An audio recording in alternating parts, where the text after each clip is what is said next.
I was holding my promotion letter when my boss tore it in half, right in front of the entire office. His words cut through the silence like broken glass. "You should be grateful we even keep you around, Aurora." Malcolm Halls stood there, smirking, while 20 pairs of eyes burned into my back. The letter fluttered to the conference table in 2 perfect pieces. My hands shook, but I kept them at my sides. The Grayson project. My project, the one I'd built from nothing, the one that brought Harker & Voss its biggest client in 5 years, was being handed to someone else. His favorite, his protégé. Vanessa stood beside him, arms crossed, wearing a smile that looked like victory. The room stayed silent. Nobody defended me.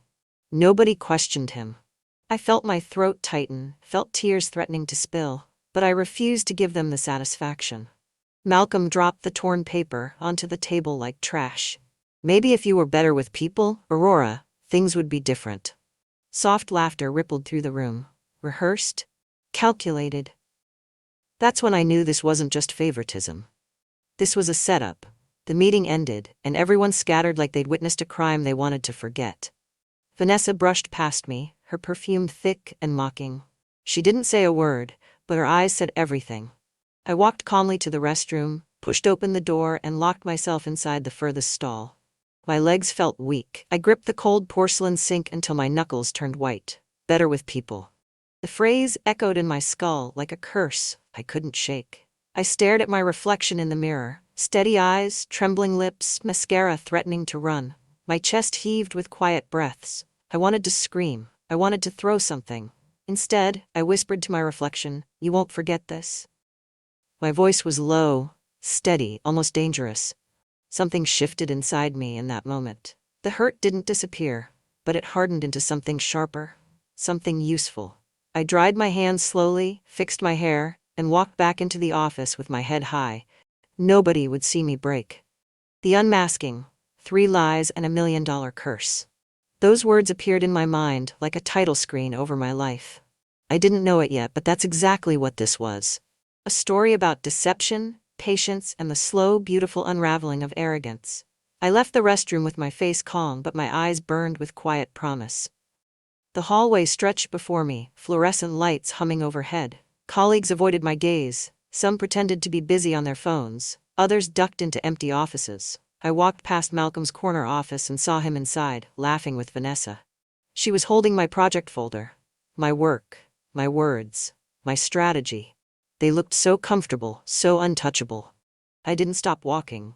I didn't knock on the glass. I just kept moving, one foot in front of the other, back to my desk. That's when the real work began. Not the work they saw. The work they would never see coming. My name is Aurora Adams. I spent 9 years at Harker & Voss believing loyalty mattered. I was a senior project coordinator, the person who turned chaos into clarity. I never missed deadlines. I never caused drama. I believed that hard work spoke for itself.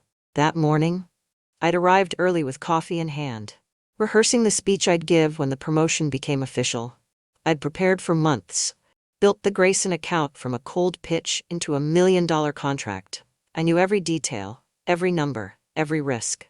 Malcolm had praised me in emails, told me I was indispensable, promised me the senior manager role once the deal closed. I believed him. That was my mistake. I didn't know that 3 lies had already been told in my name. 3 carefully crafted stories designed to destroy my reputation, my career, and my confidence. But I was about to learn. And once I did, everything changed. The first lie started small, like poison in a cup you don't notice until it's too late. 2 weeks before the promotion announcement, I overheard Cassidy and Trevor whispering near the break room. "Did you hear Aurora mishandled the Braxton account? Almost lost them entirely." My stomach dropped. The Braxton account. I'd managed it flawlessly for 18 months. But when I checked the internal reports, there it was, a note in the system claiming I'd missed a critical deadline. Except I hadn't. Vanessa had been assigned to send the updated proposal while I was presenting to another client. She forgot. I remembered because I'd followed up with her twice. But somehow the story now said I was responsible. The file had been altered. The blame reassigned. I pulled up my emails, found the proof, but when I tried to bring it to Malcolm's attention, he waved me off. "It's handled, Aurora. Let's not dwell on mistakes." Mistakes, my hands clenched under the desk. One lie, planted perfectly. The second lie came wrapped in concern. Malcolm called me into his office 3 weeks later, his tone gentle, almost fatherly. Vanessa sat in the chair beside his desk, her expression carefully neutral. "Aurora, we need to talk about collaboration," he began. I sat down slowly, confused. "Some team members feel you're too controlling, that you take credit for their work." My pulse spiked. "What? Who said that?" Vanessa shifted in her seat, glancing at Malcolm. "It's not about blame, Aurora. We just want you to be more of a team player." I stared at her, searching for the lie in her face. She didn't blink. Malcolm leaned forward. "I know you work hard, but perception matters. People feel sidelined." I wanted to argue, to defend myself, but something in his tone told me the decision was already made. This wasn't a conversation, it was a performance. Vanessa had built a narrative, and Malcolm was her audience. I smiled tightly, nodded, and left. Inside, my stomach twisted into knots. 2 lies, perfectly timed. The third lie arrived through HR. I was called into a small windowless office where Patricia from Human Resources sat with a folder in front of her. Her face was apologetic, but her words were final. "Aurora, we received an anonymous complaint. It says you've been spreading rumors about Malcolm showing favoritism." My breath caught. "That's not true. I've never." "I believe you," Patricia interrupted gently, "but the complaint exists, and we have to take it seriously." I sat there stunned. Who would say that? Then it hit me. Vanessa. She'd turned my silence into suspicion, my professionalism into bitterness. 3 lies, each one carefully timed, each one designed to make me look incompetent, difficult, unworthy. I thanked Patricia, walked back to my desk, and realized something crucial. This wasn't random. This was strategy. Someone wanted me gone, and they were willing to destroy me to make it happen.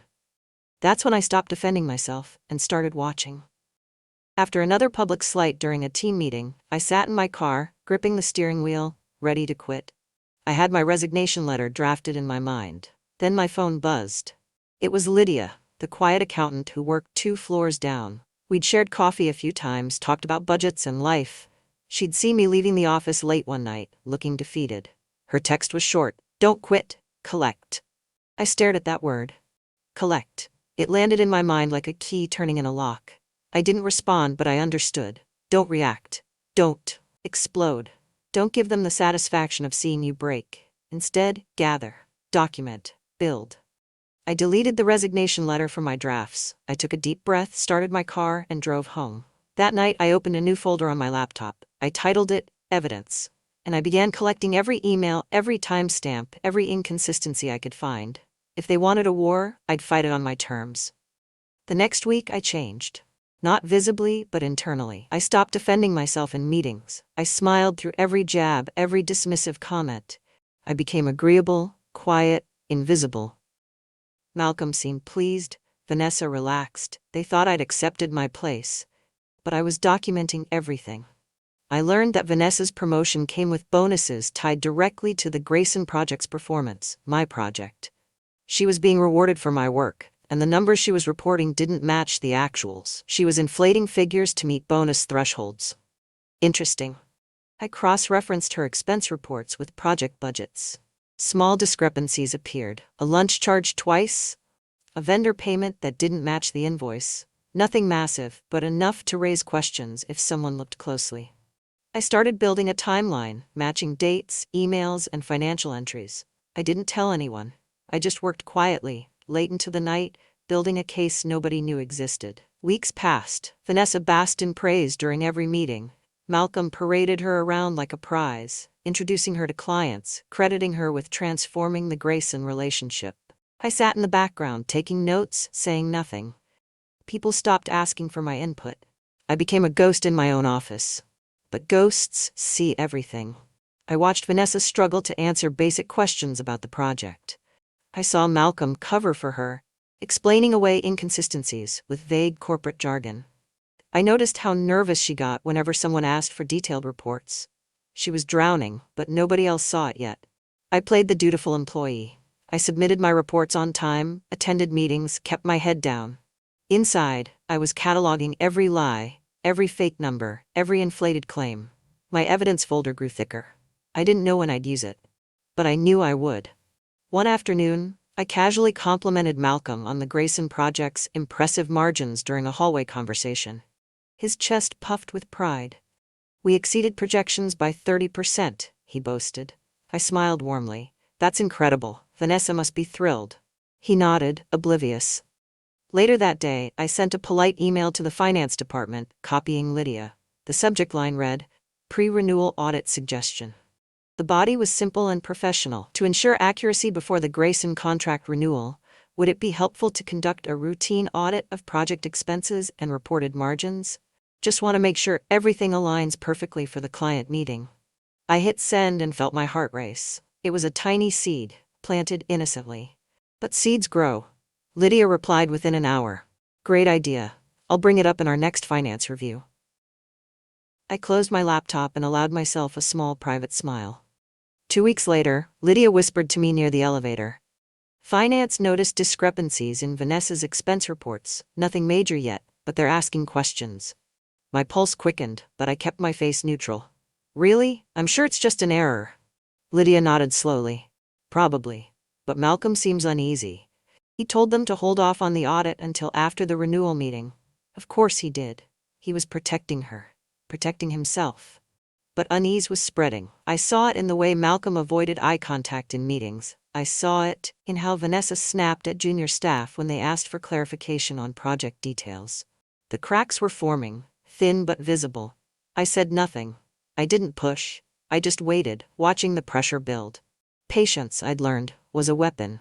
And I was learning to wield it perfectly. Vanessa started panicking. Her reports weren't aligning. The numbers she'd submitted didn't match the project's actual performance.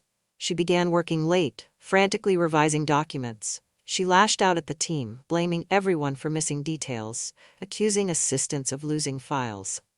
I observed quietly, taking notes. One morning she cornered me by the printer. Her voice was sharp, defensive. "Have you been talking to finance about my reports?" I met her eyes calmly. "No. Why would I?" "Someone's trying to sabotage me," she hissed. "Someone's feeding them information." I shrugged gently. "If that's true, I'm sure the audit will clear it up." Her face paled. "The audit." The word hung between us like a threat. She turned and walked away quickly, heels clicking against the tile. I printed my document, feeling strangely calm. The storm was coming, and I wasn't the one who'd have to run from it. The audit results landed like a bomb. Quiet chaos rippled through the executive floor. Whispered conversations behind closed doors. Malcolm's assistant canceled meetings. Then I received an email from HR. "Please join us tomorrow at 10 a.m. for a clarification meeting regarding the Grayson project." My heart pounded, but my hands stayed steady. I knew what this was. I packed my evidence folder into my bag that night, organizing everything by date and category. Emails, expense reports, original project files with timestamps. I didn't sleep much, but I wasn't afraid. The next morning I walked into the conference room wearing my best suit. Malcolm sat at the head of the table, jaw tight. Vanessa sat beside him, pale and silent. Two executives I didn't recognize sat across from them. Patricia from HR was taking notes. They asked me to sit. I did, folding my hands calmly on the table. "Aurora, we're reviewing some inconsistencies in the Grayson project financials," one executive began. "We'd like your input." I nodded. "Of course. Would you like me to share the original project files?" The room went still. Malcolm's eyes narrowed. "That won't be necessary." "Actually," the executive interrupted, "that would be helpful." I pulled out my flash drive, plugged it into the laptop connected to the projector. The screen filled with folders, timestamped documents, emails showing who submitted what and when, expense receipts with my name, not Vanessa's, client communications I'd handled personally. Every piece of evidence, organized and irrefutable. I walked them through it calmly, my voice steady. "Here's the original proposal I drafted. Here are the emails where I coordinated with the client. And here," I clicked to a spreadsheet, "are the actual project margins compared to what was reported." The numbers didn't match. Vanessa had inflated them by nearly 30%. Malcolm's jaw clenched. Vanessa's face drained of all color. The executives exchanged glances. One of them leaned forward. "Thank you, Aurora. This is very helpful." The meeting ended in tense silence. I unplugged my flash drive, placed it back in my bag, and left without looking at Malcolm or Vanessa. 2 days later, I heard through Lydia that the board had ordered a full financial review. They'd discovered Vanessa had doctored reports to meet bonus thresholds tied to project performance. The $1 million contract Malcolm had bragged about was built on false numbers. If the client found out, they'd pull everything. The company could lose the account, face penalties, maybe even legal action. Malcolm's reputation was crumbling. He'd championed Vanessa, defended her, dismissed concerns. Now he looked like a fool or an accomplice. Vanessa stopped coming to meetings. Her office light stayed dark. Rumors spread fast. She was on administrative leave under investigation, finished. I didn't celebrate. I just cleaned my desk, organized my files, and kept working. The victory felt distant, almost hollow. But then Lydia told me something that changed everything. The audit report had been sent to the client. Vanessa resigned for personal reasons the following week. No announcement, no goodbye email. She just disappeared. Her nameplate was removed from her office door overnight. Malcolm tried to act unbothered, but I saw the strain in his face. He avoided me in the hallways, took calls behind closed doors. The office felt heavy, tense, like everyone was waiting for the next shoe to drop. I kept my head down, did my work, spoke to no one about what had happened. But inside, I felt something shifting. Not triumph exactly, more like exhaustion. I'd spent so much energy protecting myself, proving my worth, that I'd forgotten what it felt like to just exist, without constantly defending my right to be there. I started thinking about what came next, whether I even wanted to stay, whether this place deserved another second of my time. Then my phone rang. It was Patricia from HR. "Aurora, can you come upstairs? The client wants to speak with you." I walked into the same conference room where Malcolm had torn my promotion letter in half, the same glass table, the same faces. But this time, everything felt different. 2 representatives from Grayson Industries sat across from me. Malcolm sat at the end, silent and pale. The executives who'd attended my clarification meeting were there too. One of the Grayson reps, a woman named Victoria, spoke first. "Miss Adams, we've reviewed the audit findings. We'd like to hear directly from you about the project's actual status." I took a breath and walked them through everything. The real timelines, the actual costs, the strategy I'd built. I didn't embellish. I didn't attack anyone. I just told the truth. Victoria listened carefully, taking notes. When I finished, she glanced at her colleague, then back at me. "Thank you for your honesty. We'll be in touch." The meeting ended quickly. As I stood to leave, Victoria stopped me. "Miss Adams, you built something impressive. It's a shame it wasn't properly recognized." I nodded, unable to find words. Then I left. 3 days later, the curse unfolded. Grayson Industries pulled their $1 million contract renewal. The email came during a regular Tuesday afternoon. No warning, just a formal notice citing concerns about financial transparency and internal integrity. The office erupted into chaos. Malcolm's door stayed closed all day. Executives rushed between offices. People whispered in clusters. I sat at my desk, staring at my screen, feeling numb. The company was bleeding reputation, trust, and money. Everything Malcolm had built his career on was unraveling. Vanessa's lies hadn't just destroyed her, they'd poisoned the well for everyone. By the end of the week, the damage was undeniable. 2 smaller clients put their contracts under review. Industry contacts started asking questions. Harker & Voss, once considered a rising firm, was now a cautionary tale. And I was the ghost at the center of it all. The woman they'd tried to erase, the one who'd refused to disappear quietly. The board called me into a private meeting the following Monday. Just me, 2 board members and the company's CFO. No Malcolm. No HR. They offered me a role, senior, manager. Temporary, they said, until we rebuild client confidence. The salary was generous. The responsibilities were significant. It was everything I'd wanted 6 months ago. I looked at them across the table. These people who'd let Malcolm humiliate me, who'd allowed lies to fester, who'd only acted when money was at stake. I thought about the promotion letter torn in half, the restroom where I'd almost broken, the nights I'd spent collecting evidence just to prove I wasn't crazy. Then I looked the CFO dead in the eye and said, "No, thank you." The silence was deafening. "Aurora, this is a significant opportunity." "I understand," I interrupted calmly, "but I'm not interested in fixing something that was broken long before the audit." I stood, smoothed my jacket, and walked out. My hands didn't shake, my voice didn't waver. For the first time in months, I felt free. I returned to the restroom where I'd once whispered revenge to my reflection. The same fluorescent lights, the same cracked tile in the corner. I stood in front of the mirror, staring at the woman looking back at me. Same face, different eyes, stronger, clearer. I didn't whisper this time. I didn't make promises or threats. I just smiled. A real smile. Not the forced ones I'd worn through meetings, not the calm mask I'd hidden behind. Just me, genuinely at peace. The door opened and a junior analyst walked in. She saw me and hesitated. "Miss Adams, I just wanted to say, thank you for what you did. A lot of us knew you were being treated unfairly, we just didn't know how to help." I nodded. "You help by remembering. Remember what happens when people lie, when loyalty is one-sided, when silence becomes complicity." She nodded, eyes wide, and slipped into a stall. I washed my hands, dried them slowly, and walked out. I didn't look back. The fallout came swiftly. Malcolm resigned for health reasons 2 weeks later. The truth, whispered through office gossip, was that he'd been asked to leave. The board couldn't afford to keep him after the Grayson disaster. His golden reputation was tarnished beyond repair.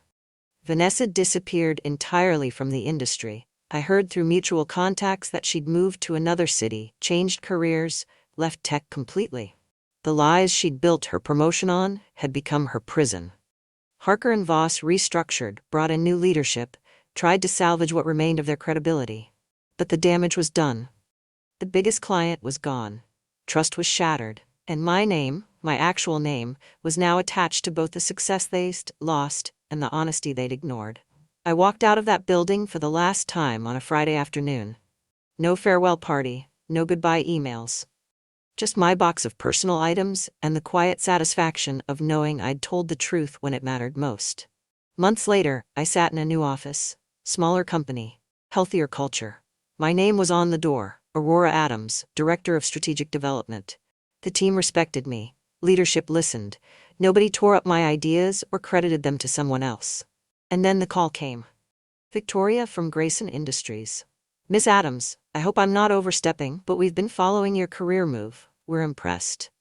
My heart skipped. "Thank you. We'd like to discuss bringing our account to your new firm. We believe in working with people who value integrity." I almost laughed. The same client Malcolm had lost. The same $1 million contract. But this time it wasn't about revenge. It was about respect. I scheduled the meeting, hung up, and sat back in my chair. The curse hadn't been the money. It had been the lies. And when the truth came out, the liars paid the price. I'd simply stopped protecting them from themselves. A letter arrived in my mailbox a week later. Plain white envelope. Lydia's handwriting. Inside was a single page. "Aurora, I kept one copy of the audit report, just in case they ever try to rewrite history. You deserved better. I'm proud of you." I read it 3 times, tears blurring the words. Lydia had been my silent ally, the one who told me to collect instead of quit. She'd seen the truth when others looked away. I folded the letter carefully and placed it in my desk drawer. A reminder that even in the darkest moments, someone was watching. Someone cared. And sometimes that's enough to keep fighting. I replied with a simple text, "Thank you for believing me when it mattered." Her response came instantly, "Thank you for not giving up." I smiled, wiped my eyes, and got back to work. There was a contract to finalize, a team to lead, a future to build. They called me difficult, controlling, ungrateful, but the truth is simple. When people lie about you long enough, they curse themselves. I didn't destroy Malcolm or Vanessa. I just stopped protecting them from the consequences of their own choices. I didn't fight them with anger or rage. I fought them with patience, precision, and the truth. I collected evidence while they collected praise. I documented everything while they fabricated stories. And when the moment came, I simply showed the world what I'd been carrying all along. The $1 million curse wasn't the money they lost. It was the belief that they could lie without consequence, that they could take credit without doing the work, that they could erase me without leaving a trace. But I left a trace. A clear, undeniable record of who I was and what I built. And when the lies finally unmasked themselves, I was already gone. I walked out of that building into the sunlight, carrying nothing but my integrity and the quiet knowledge that I'd won the only battle that mattered, the one for my own self-respect. Know your worth. The silence they fear most is the one that follows your exit.